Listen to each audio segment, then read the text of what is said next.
Good morning, ladies and gentlemen. This is Jim Nowakowski. The room is filling up a little bit. We have an intimate audience today. We don't have a lot of people, but it's going to be we're going to make it a good session. This is staying in front of your customers, strategic planning. There's no more important thing these days than strategy. So I'm looking forward to presenting to all of you very, very, very much. This course, of course, is AIA approved. It's basically, you'll get AIA credit if you're an architect. We have some architects in the audience. Dira, good to see you. We also have an NKBA approval as well. The presentation is copyrighted. When we're done, I will give you a copy of the PDF file if you're interested. You just have to email me. And the course is about how architects, designers, and other business professionals get a better understanding of the market today. And attendees, what we want to do is give you a clear perception on how to respond to market challenges during this COVID-19 world that we live in. Isn't this a strange world? Can you imagine anything like this before? Well, strategy, if you had a strategy, you'd be able to deal with this world in one way, shape, or another. But we're going to talk about that. So we're going to review some basics. We're going to examine strategic disciplines. We're going to evaluate common elements in a combat environment. Because, yes, ladies and gentlemen, we are definitely in a combat environment. All you have to do is listen to the news. And we're going to learn how to respond to the challenges of customers, solving problems with strategy. You're going to hear me say this more than once. There is nothing more important in business than strategy. I could repeat that, but I'm going to repeat it later. So I'd like to welcome everybody. As I mentioned, this is an intimate audience. There's not a lot of you in here. There's Amanda, Rachel, Lacey, and our friend Indira. Good to see you again. Tyree, Shelley, Marcella, and Wendy.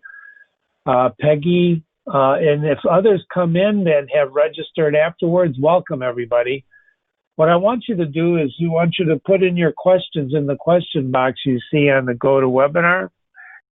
And we've already got one question coming in, but I'm going to wait until the end of the presentation or throughout the presentation to really address those questions. So staying in front of your customers is really about service. It's about cross-selling all the time. It's about ABC, always be closing. You should be thinking about business from the moment you wake up to the moment you stop. It's about listening. We're going to talk a lot about listening today and listening for opportunities because, ladies and gentlemen, listening is becoming a lost art. You know why? You know why. Because everybody's talking. Who listens anymore? But if you learn to listen, you'll hear opportunities, and those opportunities will give you business situation and, of course, networking. This is very, very important when we're talking about strategy. To kick it off, I usually start with a story, but in this case, I want to start out with a quote from Jim Mattis, former Secretary of Defense, who wrote a great book called Call Sign Chaos. I want you to think about this as we proceed. Digital technologies can falsely encourage remote staffs to believe that they possess a God's eye view of combat. Digital technologies do not dissipate confusion. In fact, the fog of war can actually thicken when misinformation is instantly amplified. And ladies and gentlemen, that's one of the basic problems we face today.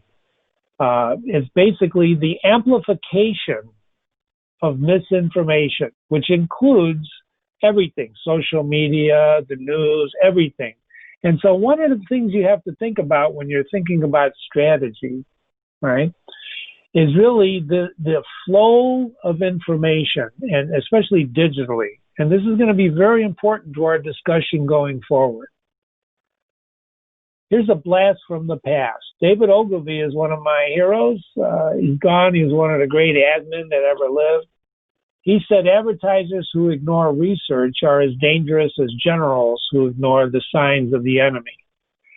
Ogilvy knew, like Mattis knew, like you should know, like we all know, that if you ignore signs, if you ignore what's around you, if you don't pay attention to things that are around you, it's going to be very, very difficult for you to do any type of business. So you have to do your homework. If you're going to formulate a strategy, and strategy, ladies and gentlemen, we're going to define that as really objectively figuring out what to do as things happen to you. We're going to come to a better definition, but it involves doing your homework. You have to constantly do your homework.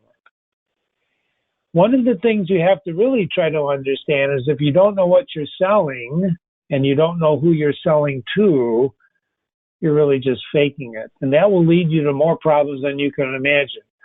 So one of your strategic principles should be authenticity. You have to believe what you're talking about.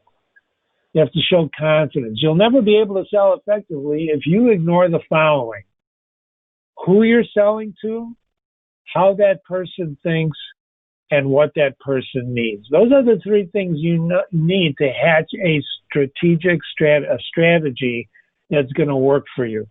Who you're selling to, how that person thinks, what that person needs. So in other words, when you created your website, when you refine your website, when you send an email, when you do a post, when you do anything, if you forget who you're selling to, because you should always be selling, why do it? What are you going to do? And that's what strategy is about.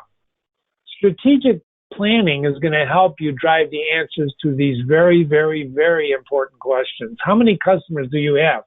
Since the virus hit, I'm going to assume that some of you have lost customers. Some of you have been locked down. Some of you have been, it's been unbelievable. I've been talking to designers and architects for the last 2 months. Some designers have just shut down for 2 months and now are coming back. But what we want to do is understand how a strategy that you hatch can help us answer these questions about how many customers you have.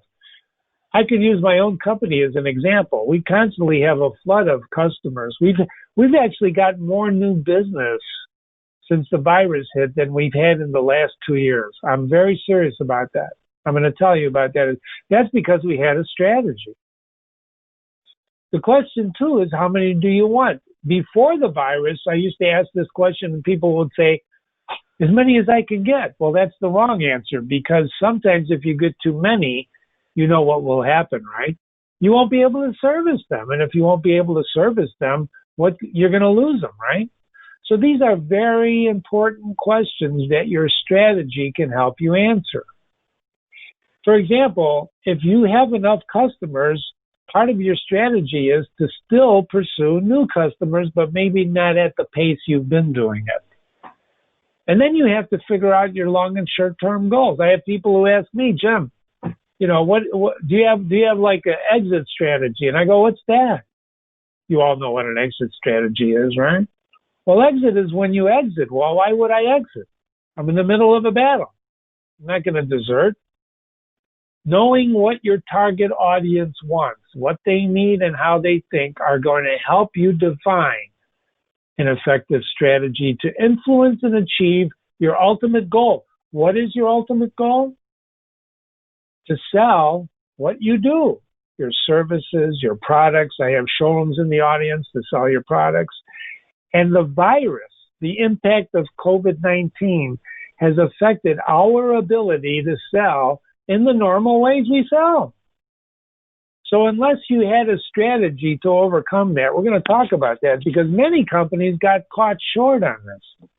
I've got major manufacturers that went into a tailspin and still haven't come out of it, 5 months later. Think about the path to purchasing your products and services before the virus and then after the virus. The path, ladies and gentlemen, has completely changed. It's not the same. You can't see anybody anymore, hardly, right? So if you were used to making sales calls, now showroom, you got to make an appointment. You see how things changed? So the path to purchase is riddled because of the virus with obstacles that your strategy has to overcome. People still are doing business. People still have problems. But those problems, because of the virus, are different. Communication is a huge problem nowadays. I was just on a webinar for one of my favorite outlets, the Business of Fashion, before I got on this webinar to give. And the guy was basically, he lost control because the internet went down.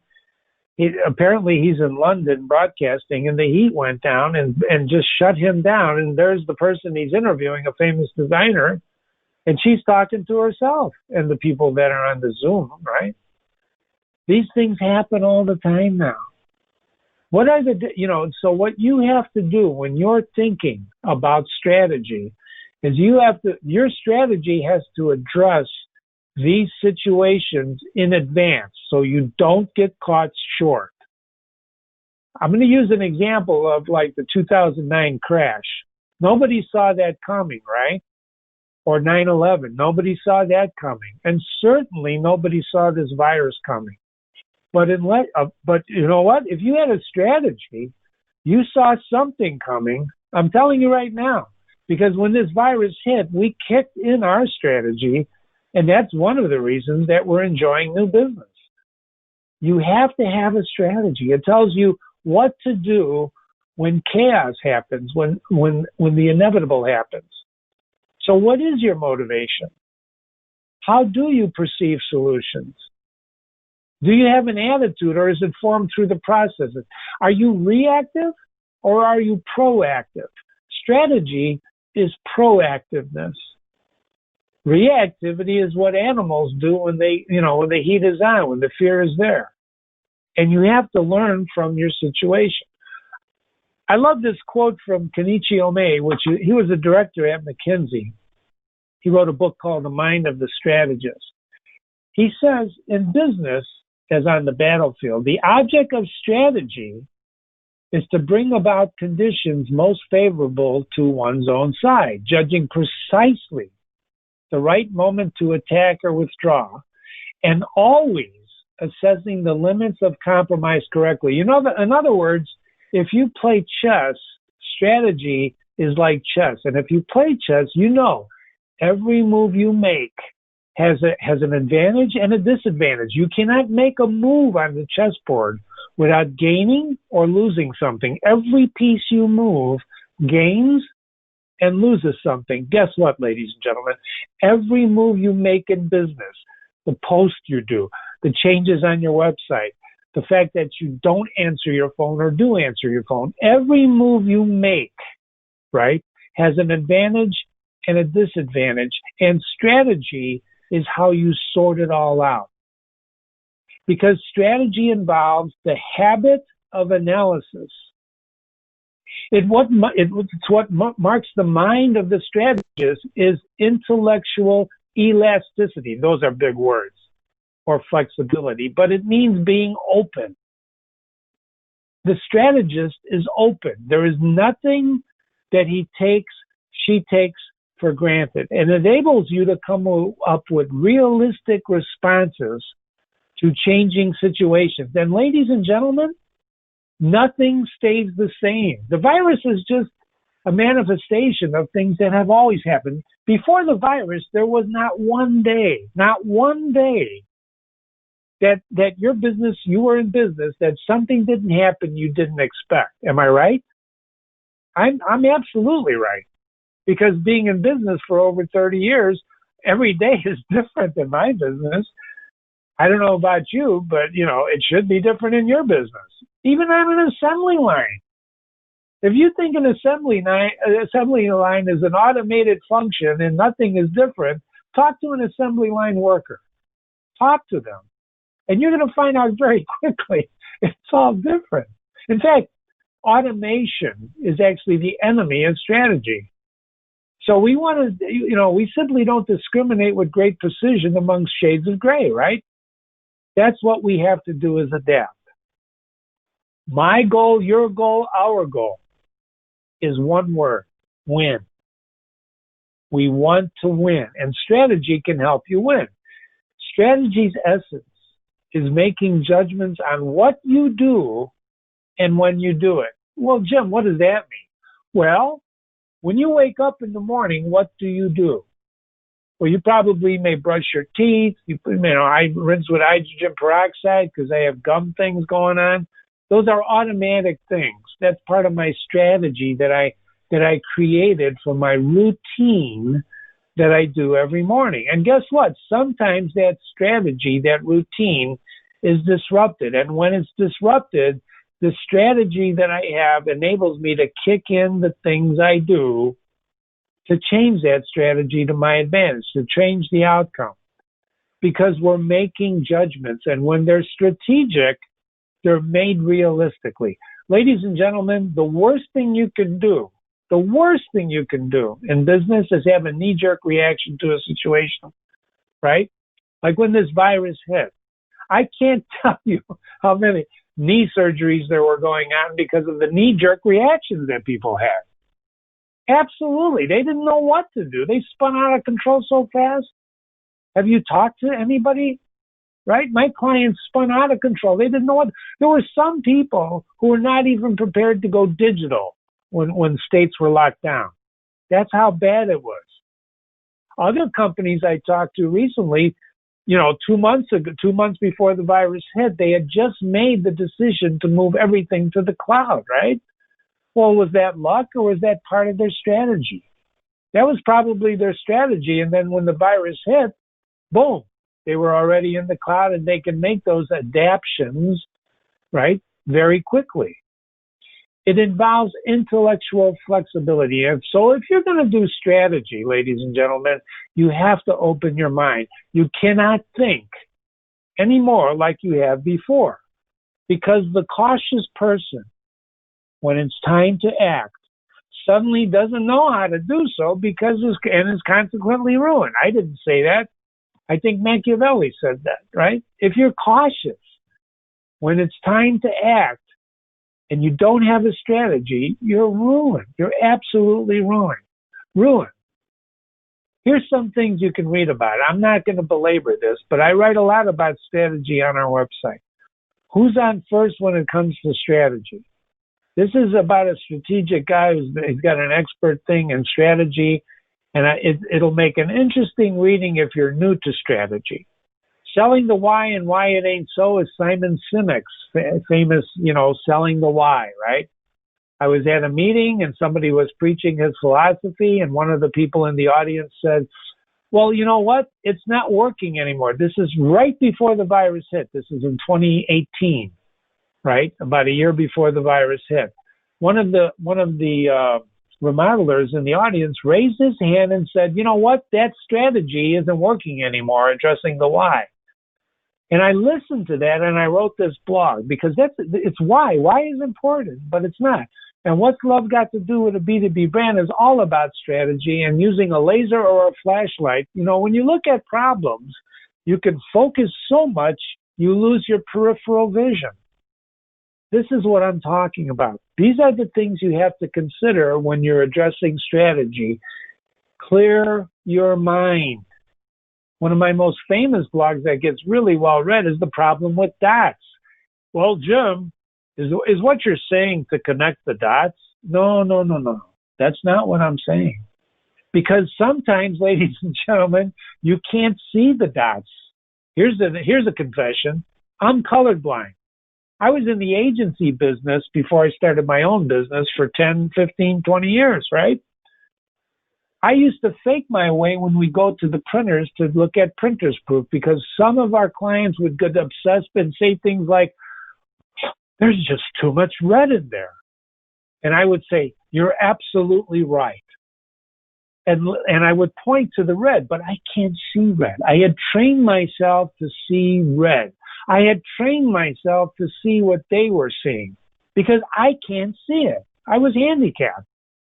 That's what you have to do when you do strategy. You cannot take your own prejudices, your own beliefs for granted. You have to have a clear, open mind. And you can read a lot of books. There's great books out there. Good to Great, Michael Porter's book, blah, blah, blah. You can read all these books.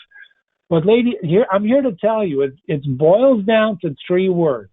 Strategy is about anticipating, reacting, and adapting. And strategy, writing a strategy, answers those questions. You anticipate what will happen, you react to what will happen as part of your strategy, and then you adapt what you just did because it's not going to turn out the way you thought it would. That's the flexibility that Omei was talking about in his book. There is no such thing as a perfect plan, and I learned that when I was a teacher. They used to teach us in college to write lesson plans, right? We'd write lesson plans and learning how to be a teacher, and the first day I went to teach underachievers, guess what? I realized very quickly none of the students had read the lesson plan. They didn't read the lesson plan. So boom, out it goes, right? Anticipating, reacting, and then adapting your reaction is what strategy is all about. Ladies and gentlemen, John Locke said, erase your blackboard. You know, when you're born, his philosophy was basically you've got this empty blackboard. And everybody is writing on your blackboard. Everybody wants to write on your blackboard. So you go to school, you learn things, you learn to believe things. And by the time, you come of age, you've got this blackboard as you go through graduate school or whatever. And you're all professionals and everybody's been writing on your blackboard for many years. I'm an older guy than you. They're still writing on my blackboard, right? But what you have to do as a strategist is erase the blackboard. Get rid of it. Be open. Be open. Do not believe you know. Let the environment, let the people around you tell you what they think they know. And the rule of branding is that when you're branding yourself with an open mind, on average, you're going to get twice the market share. Interline is 30 years old. When we were born, and I'm sure some of you don't even know who we are. Some of you, right? Why would you?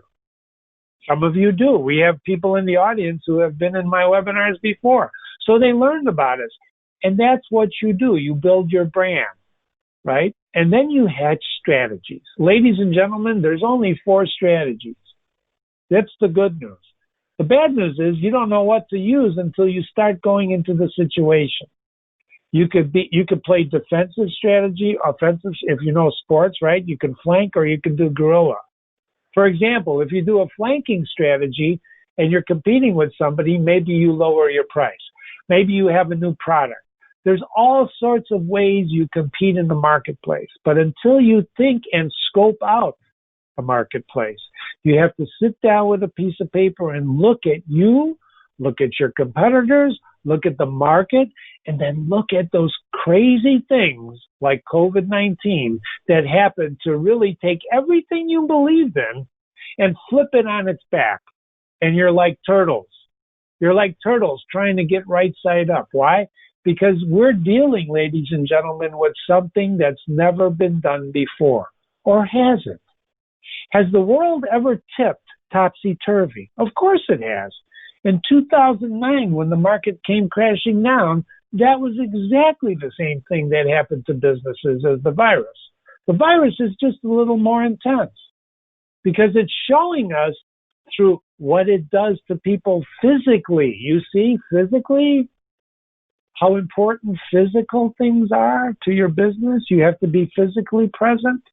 And yet, we're dealing in a virtual world, right? Because everybody's locked down or still locked down or they're opening up now. People are still dealing digitally, right? Which is not being physical. So strategy requires discipline. What does that mean? It requires not panicking. It requires not getting afraid. It requires analysis, cold analysis. Not passion. Oh my God, the sky is falling. You can't be like that. I know you want to be like that, but you cannot be like that if you're going to do strategy. You face problems each and every day, and how you respond should be based on your strategy. It cannot be based on anything. If it's based on emotion, you lose. If it's based on passion, you lose. If it's based on what other people are doing, you may lose. Because can I share something with you now? If you've been watching the news, nobody knows what this virus is or capable of. They say they do, but it's like that movie, right? That movie with the paint on, paint off, wipe on, wipe off. I forgot the name of it now. No, but mask on, mask off, don't wear mask, wear. You see what I'm saying? Where did it come from? They don't even know, right? And yet it's here, and it's hurting people. And then people execute strategies that hurt more people instead of helping people. Ladies and gentlemen, that's the same thing as business. When you execute a strategy, you win, you lose a client, your budget gets cut. I was talking to a PR lady the other day, and she said one of her she does an interesting, she's got a wall covering client that's one of the major people. And what they did is they just sliced her budget underneath her the minute the virus hit. Within 3 weeks, she had no more budget. And she's beside herself on what to do, right? That happens to many people. So when the problem arises, your strategy should guide your response. Your response should not be guided by the problem. So when this virus hit, you shouldn't have said, well, what should I do? You should have had it in your strategy. You should have known what to do. You should have, first of all, keep the safety of your... Here's what we did when the governor of Illinois locked down Illinois. We made this... We already knew I knew what I wanted to do, and I just had my people vote on it and told them what I wanted to do. They're all in, and we haven't missed a day of work.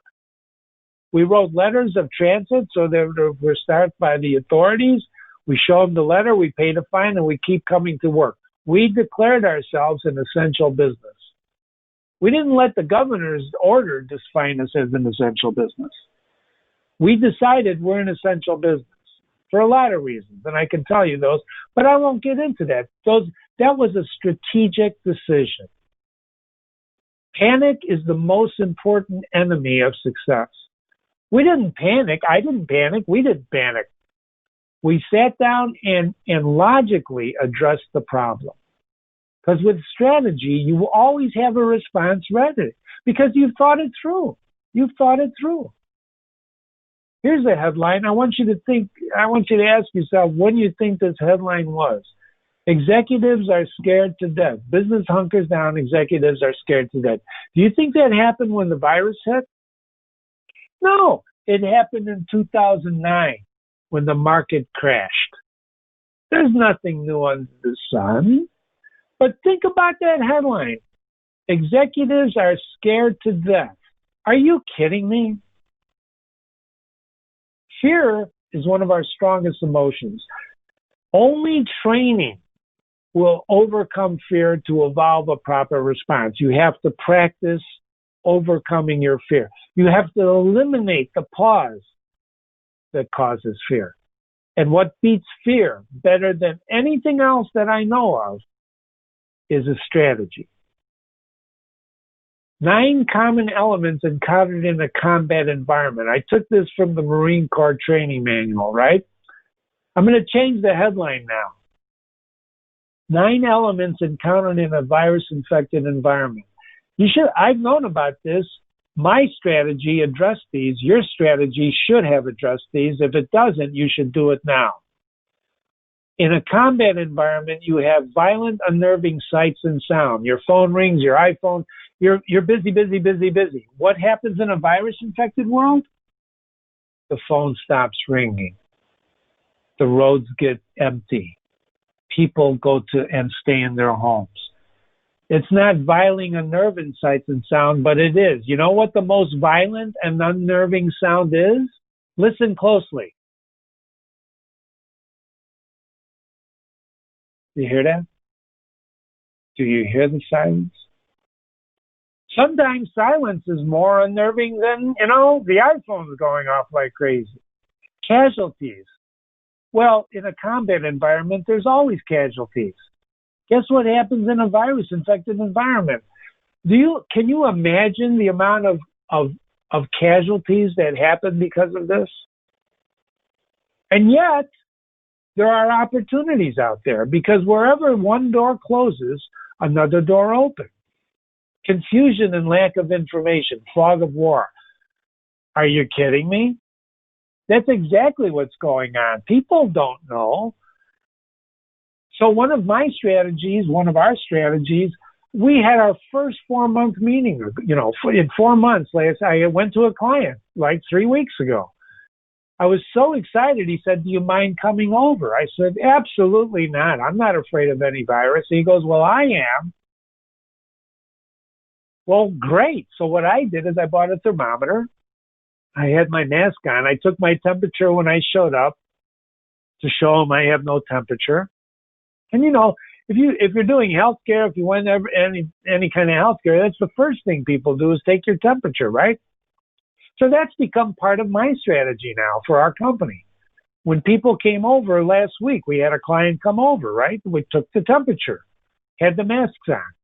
And then we said, our temperatures were normal. Do you want to meet with or without the mask? The client said, let's go without the mask. And it was a great meeting. We maintained our social distance, but they felt safe.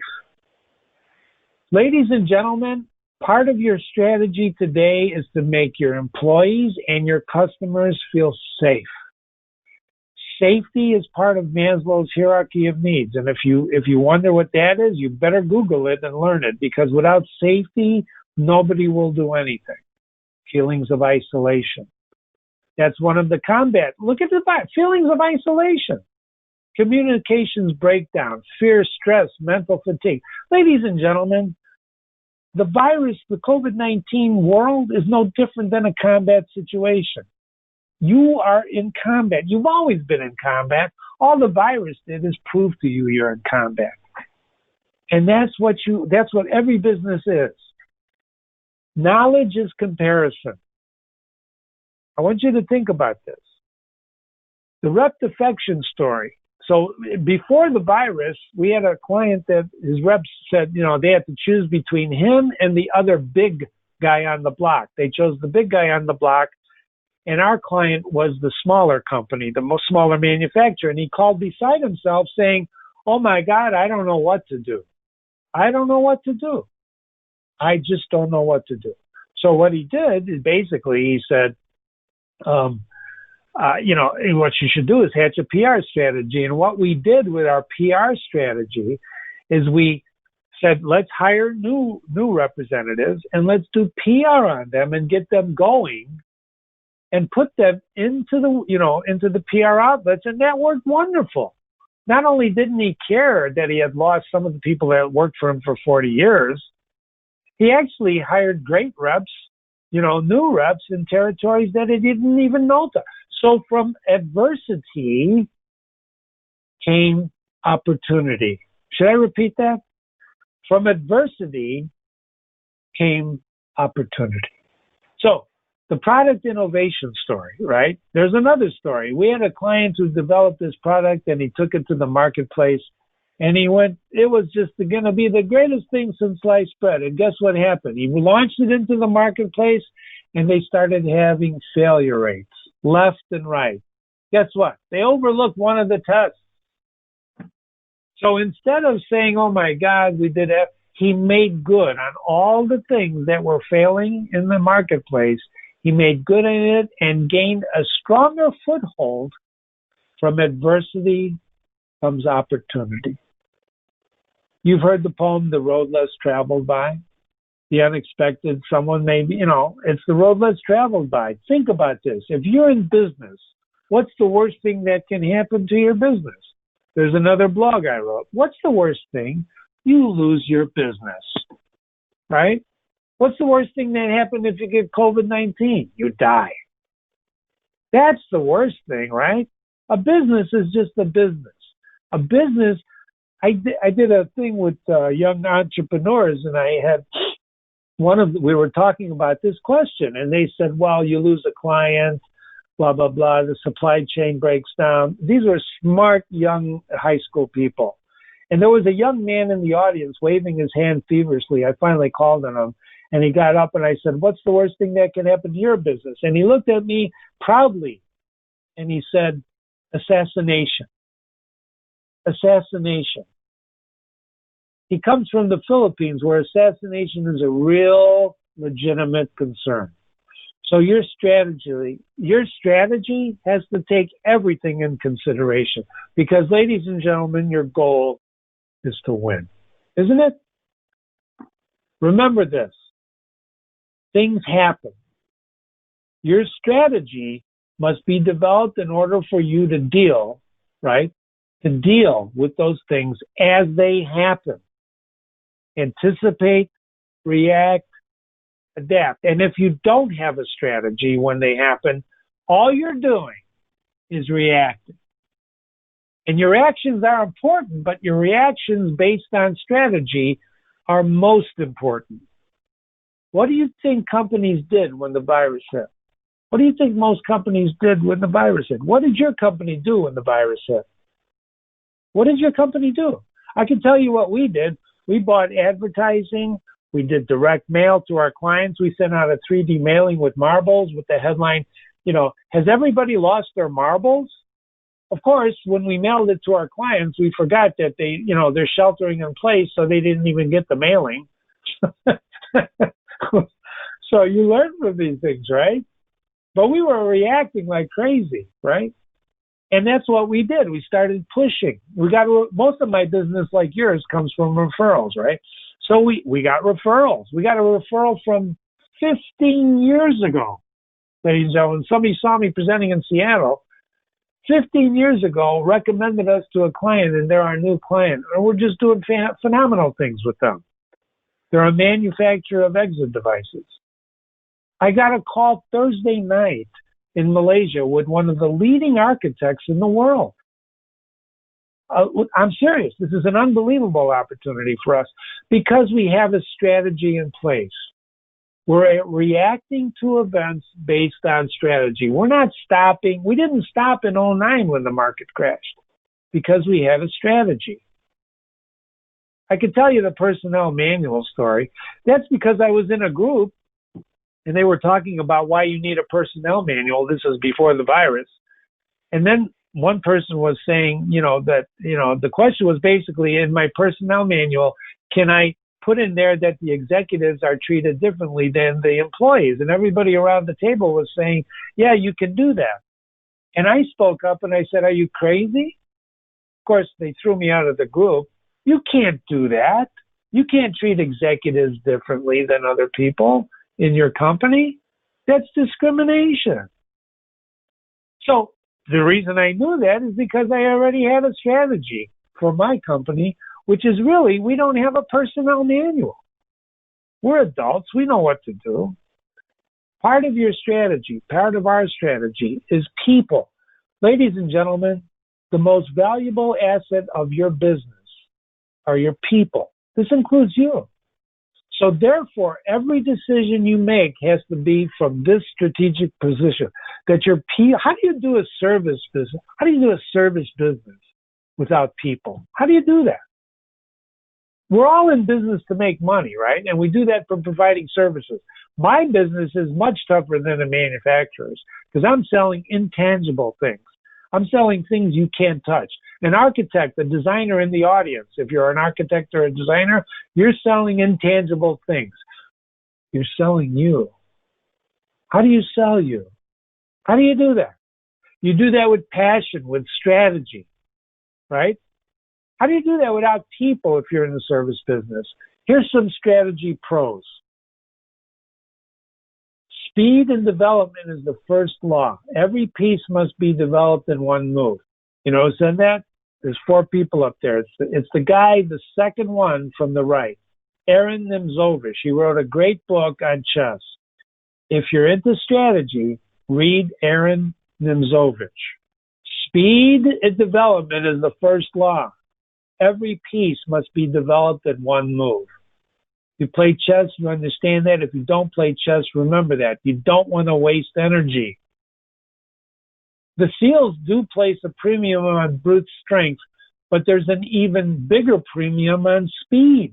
Well, there's a guy that agrees with Aaron Nimzovich, right? He's the second guy from the left. That's Marcus Luttrell. If you want to read a good business book on strategy, read The Lone Survival. That's his book, Luttrell's book, Lone Survival. It's one of the best books on strategy. Also, Jim Mattis's call sign chaos. But speed, you cannot wait, right? He who hesitates is lost. Now, the first rule of flight control is if you don't know what to do, don't do anything. Gene Kranz, the guy on the left, is the guy who brought the Apollo mission back when they almost died up there, right? He was in charge of flight control. Listen to what he says. The first rule is if you don't know what to do, don't do anything. The counter argument to that is if you have a strategy, you not only know exactly what to do, you know when to do it. You understand? Anticipate, react, and adapt. And who said that? Well, that would be the guy on the far left, Alexander the Great. Perhaps the best, the greatest strategy guy that ever lived. He conquered half of the world at that time. Strategy sets up conditions to achieve the win. That's what it does. Since no two companies can exist if they make their living in the same way, you have to outthink your competitors. You might think all business, well, architects are all the same. No, they're not. Well, designers are all the same. No, they're not. Well, showrooms are all the same. No, they're not. You're all different, and you have to understand that different. That's your strategic advantages. And if you're competing for the essential resource, which today in the COVID-19 world is basically business, right? Sooner or later, you're going to be displaced or you're going to be displacing other people. Business is ruthlessness, right? It's combat. It's winning. So either you're the displacer or you're going to be displaced. What determines which one you are is strategy.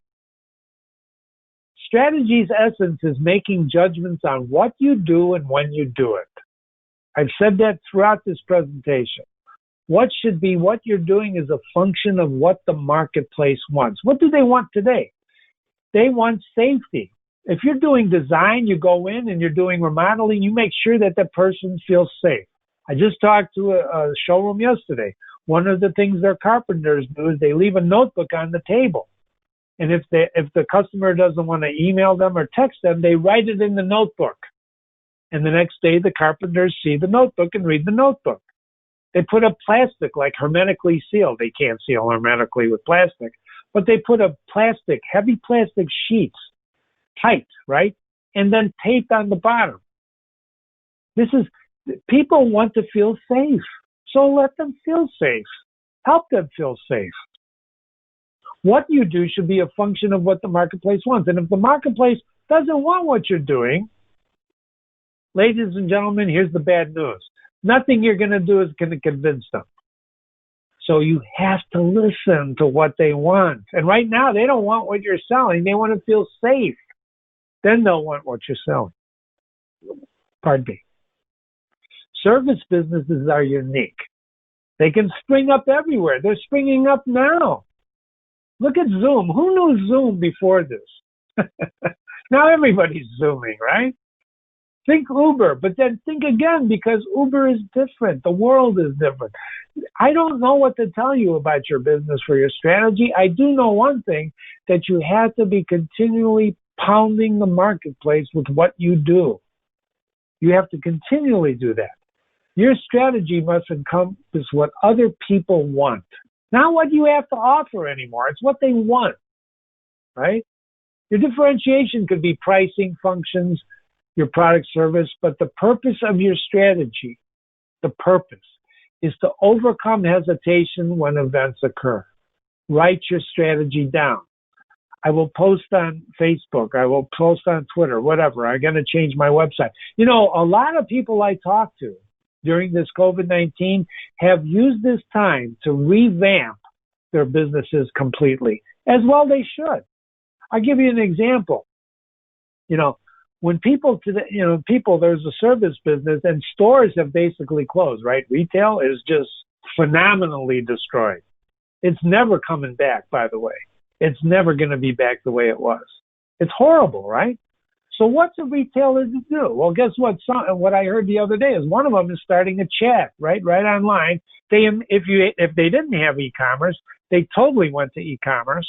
And one of the things they're learning is that online chats work unbelievably because people are online now and they can talk to the people with knowledge, the store managers who used to manage the stores that you can never access. They're online now. You have to write these things down and test them in practice and fail. And from your failure, you'll learn things. Give people what they want. Well, Jim, they don't seem to want anything now. Ladies and gentlemen, if that's your attitude, you're not looking hard enough. That's because people want something. The first thing they want to do is they want to feel safe. Before you sell them anything, they want to feel safe. And digitally, they're very safe. You know, I jokingly say, I can't spread the virus, right, online like this. You don't have to I don't have a mask on, can you tell? I heard last night on the news that some goofball is recommending a mask when you're Zooming to show a good example. Are you kidding me? Are you kidding me? That shows what a moron you are. If you're wearing a mask when you're Zooming, that's not showing a good example. That's showing you're a moron. Sorry. It's time for questions. I don't want to end on that moron, though. Let me back up. Always ask yourself, what are you doing? Can you do it better? Can you do it better? I'm looking at that question box. I see some questions in there. I want you to go to that question box and ask me some questions. I've got a few minutes left. First question. John asks, how can you realistically erase your blackboard? I think that came in when I showed the blackboard. How can you realistically erase your blackboard? John, that's one of the most profound questions that I'll ever hear and it's hard. You know why? You do it? You have to doubt everything you do, which is very difficult because many people think they have the answers to everything, but you have to doubt what you're being told, right? And you have to listen rather than talk. Don Tickle, one of the greatest salesmen who ever lived, said, Jim, you know, you never learn anything by talking. When you become a great listener, and you can become 100% listener. I know most of the people today were paying attention. You know, GoToWebinars has this little tool that you can see when people are watching your screen or if they're doing their email. I don't really look at that, but I know if I'm giving a presentation like that and I'm saying something relevant, people can still listen to me while they multitask, right? Hopefully, right? So the point of that is, if you were listening to that, you don't have a preconceived notion. Maybe somebody says something that actually sparks you to think differently about something. I am continually surprised by what people tell me. Continually. You know why? Because I don't know anything. I only know what I did before, and if it worked before, it doesn't mean it's going to work now. Like the marble mailing.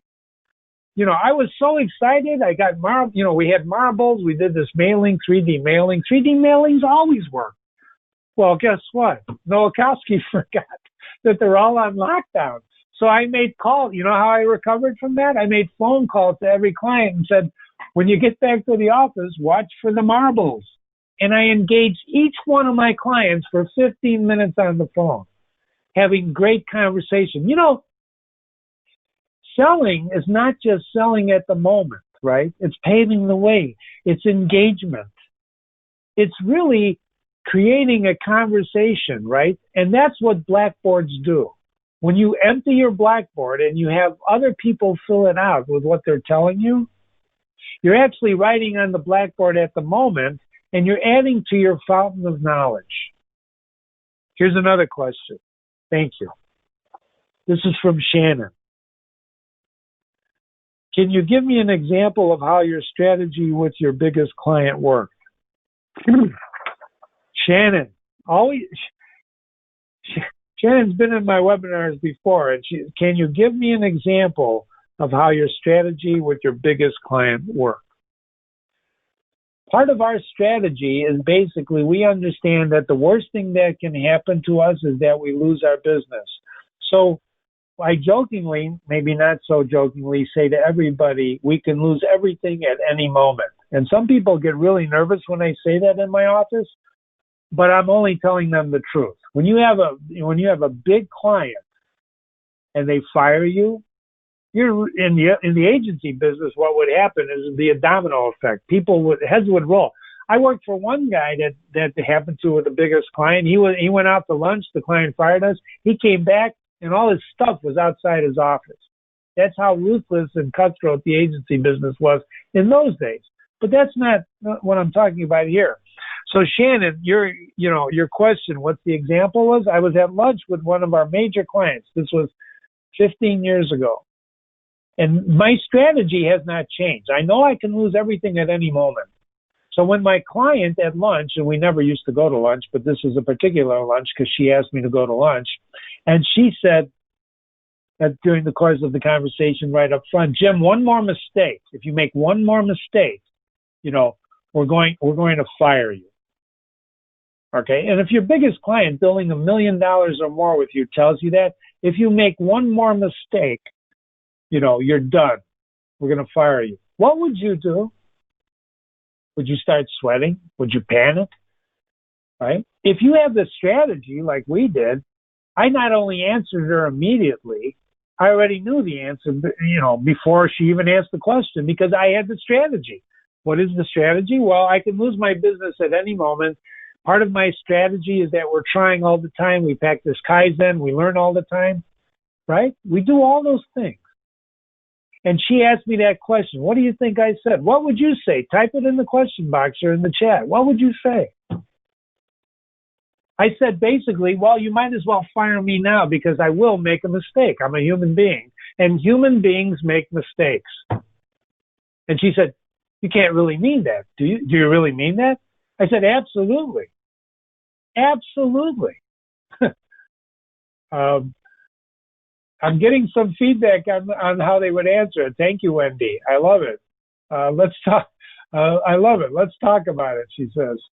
I've been unhappy for a long time. Let's talk about it. Good. That's a good response. But I just basically said, go ahead, take your shot. You might as well do it now. I will make a mistake because I'm a human being. She said, you can't mean that. I said, yes, I do. I do mean that because I will make a mistake.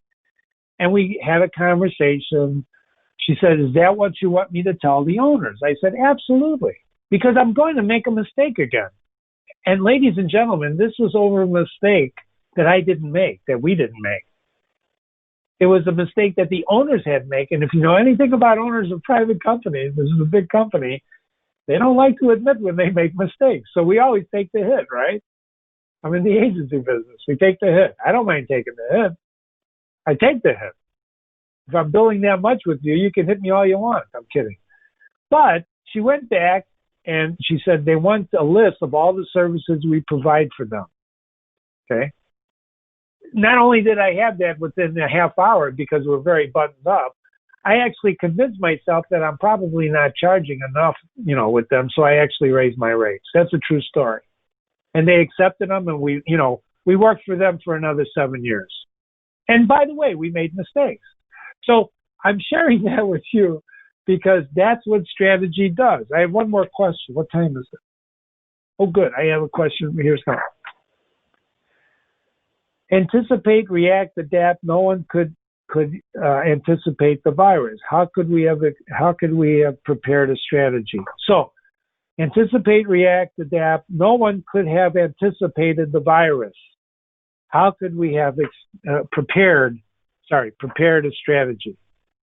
And that comes from Dawn. Dawn, great question. Okay. Here's the facts. If you look at the literature, the pandemic was actually talked about many years ago. If you know anything about Legionella, which is those bacterial infections that happen on boats and things, or in hotels, if you know anything about bacteria and viruses, they've been talking about a pandemic long time ago, at least 10 years ago.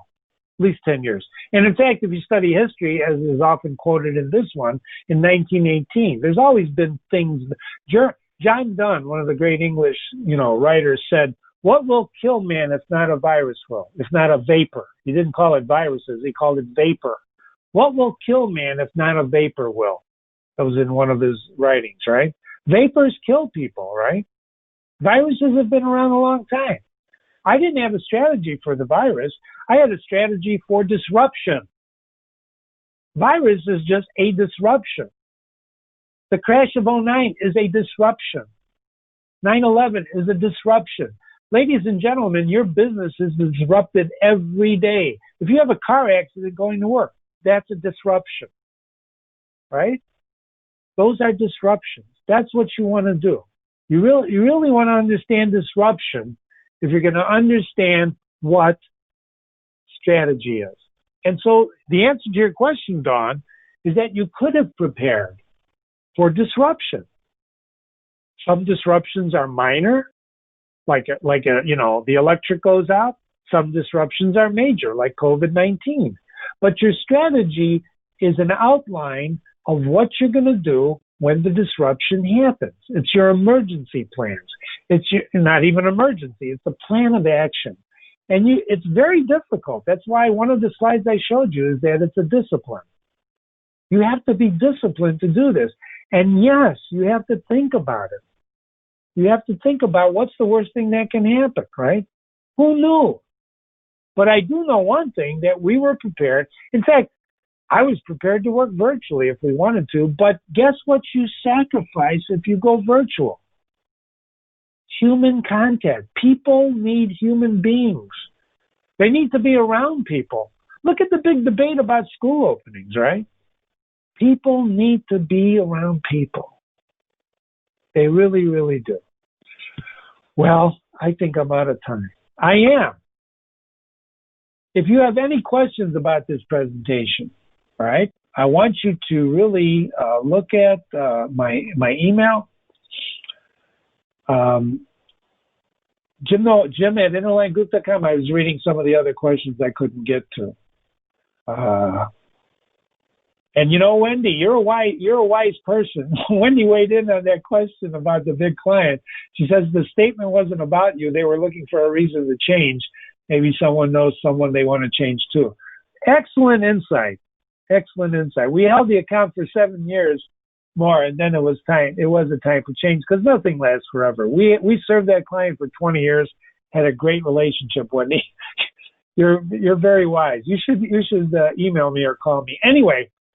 Jim at interlinegroup.com. Jim at Interline. Call me at 358-4848, 847-358-4848.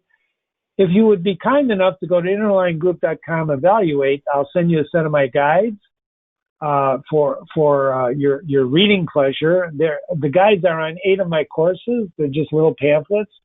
And if you want to follow me on Twitter, if you're not doing so already, please follow me at Interline Jim. What you see there is from our website. Those are our live CEU webinars. We're doing them once a month. And then what I've started doing this year because of the COVID-19, I've started changing some of my webinars so you can hear them online and also get credit at NKBA, AIA, or IDCEC, depending on the course you take, online at interlinegroup.com. There's 4 of them there now. This one will be turned into an online webinar as well for those of you who signed up for it and missed it. And again, I want to thank you. You gave me an hour of your time. I hope I gave back to you enough. I know some of you may say, well, he broached on topics I didn't want to hear about, but maybe I did, maybe I didn't. It's such a pleasure to give this presentation because strategy is really how I've stayed in business for 30 years, is continually hatching my strategy. Thank you so much. Thank you for attending, and I hope to see you at some of our webinars in the future. Bye-bye.